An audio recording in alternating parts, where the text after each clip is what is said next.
Tandaan mo, okay lang maglaro. Basta nag-iingat, ha? Okay laro, basta ingat. Opo.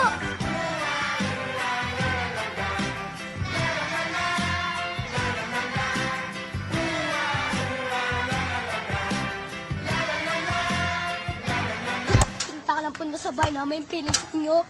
Magkapatid, pakain ka pa doon. Sabay nga, yung kumain. Kain mo na. Okay lang, at least ako maganda.